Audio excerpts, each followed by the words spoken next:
rendre compte que dans Genèse, Dieu a utilisé la peau de l'agneau qu'il a fait manger aux enfants d'Israël dans Exode. Dans Exode, on a pris la viande et on a pris le sang. Mais dans Genèse, on a pris la peau. Plus tard, on a utilisé les os. C'est lui qui prépare les choses avant qu'elles n'arrivent. Dans Genèse, il prend la peau, il leur donne. Parce que quand il te donne la peau, c'est l'onction même pour couvrir ta nudité. Écoutez-moi, quand quelqu'un a l'onction, même s'il tombe, c'est l'onction qui repose sur le roi de Dieu. Même quand il tombe, les gens ne constatent même pas qui est. C'est très grave. À cause de l'onction. L'onction peut couvrir les péchés. Tu es roi, tu peux commettre une bêtise. Mais le Seigneur, à cause de l'onction, va faire que cette chose ne va même pas durer. Il n'y a pas longtemps, on a entendu parler des sex tapes des hommes de Dieu. Mais aujourd'hui, Dieu les a encore élevés. Oh, je veux dire que l'onction va apporter la couverture sur les péchés.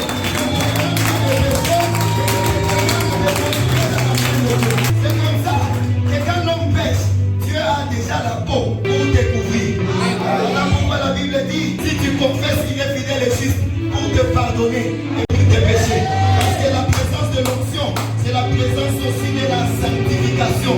Quand quelqu'un a l'onction sur lui, c'est quelqu'un qui rentrera toujours auprès de Dieu après avoir commis un péché. Je suis en train de parler d'un David, un homme au cœur de Dieu, malgré qu'il a commis des bêtises. La Bible dit que c'est l'homme au cœur. Ce n'est pas parce que David n'a pas péché, mais c'est parce que David rentrait au pied de Dieu à chaque fois que David péchait.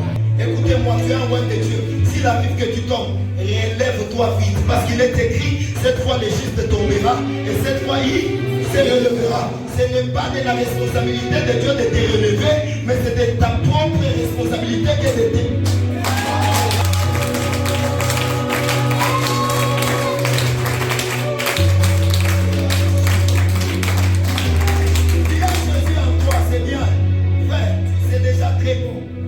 Très bon. Quand tu pêches, rentre vite au pied de Dieu. C'est lui qui va te donner la peau. Il avait donné à Adam depuis les jardins d'Éden. Dans Genèse, Dieu est en train d'annoncer ce qui va arriver, n'est-ce pas? Dans Exode, il donne l'image de ce qui arrivera. Voilà pourquoi il parle de l'agneau. Et il demande de quoi? De manger la viande et de prendre le sang, de l'appliquer sur le linteau.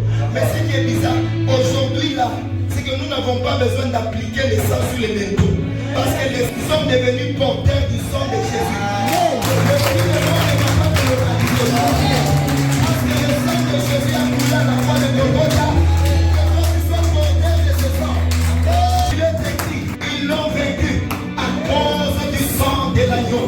La victoire que Dieu a donnée aux enfants d'Israël, c'est à cause du sang qu'ils avaient répandu. Or, plus qu'un agneau est mort sur la croix, lui il n'était pas l'image, il était la réalité, il était la vérité de cet agneau. Voilà pourquoi quand Jean est en train de le voir, il dit, voici l'agneau. Il est en train de présenter que l'agneau que vous avez mangé. Adam est en train de regarder la femme, il dit, voici l'os de mes os. On a mangé la viande, on a pris le sang, on a utilisé, n'est-ce pas quoi, la peau. Or, quand on parle des os, on voit l'intérieur. Voilà pourquoi Jésus est venu par ses os nous associer, nous unir à Christ.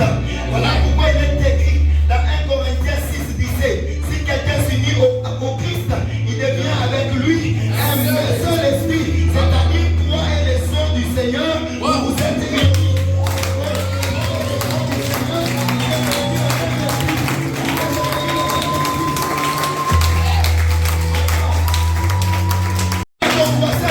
L'agneau a été consommé. Oh, dis-lui, l'agneau a été consommé.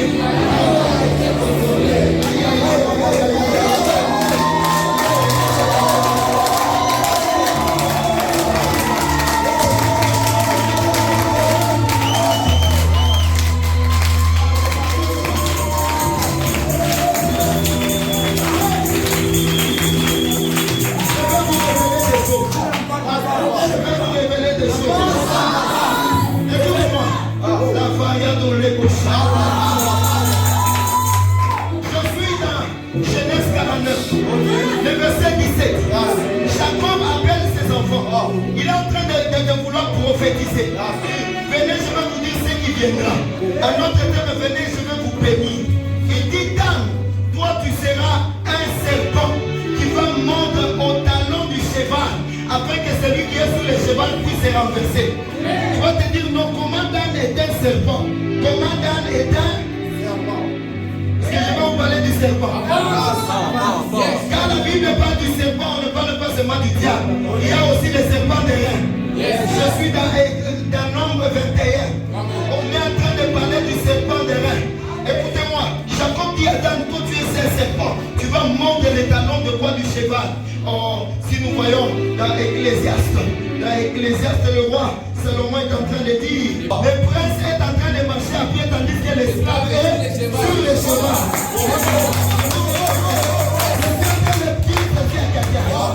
Peut-être là où tu fournis beaucoup d'efforts pour travailler.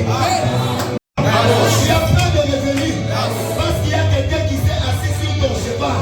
Il y a quelqu'un qui s'est assis sur ton cheval. Mais je suis en train d'annoncer à quelqu'un, Dieu est en train de te transformer en serpent. Tu vas mordre les talons du cheval. Tu es assis sur ton travail. Bientôt là, il va tomber. Peut-être pendant que nous parlons, il y a une femme qui est en relation avec ton futur mari. Elle va tomber, je t'assure. Peut-être pendant que je parle, il y a peut-être un homme qui est sur ton poste. Il travaille au gouvernement là-bas. Mais bientôt tu vas le mordre. Aujourd'hui, tu vas mordre au cheval. Et cette chose sera renversée. Tu vas me dire que ce n'est pas peut-être biblique. Mais Jésus est en train de dire, soyez doux comme la colombe, mais soyez prudents comme le serpent. Oh, pour ce qui concerne ton bien, ce qui concerne frère ta bénédiction, sois prudent comme le serpent. Frère,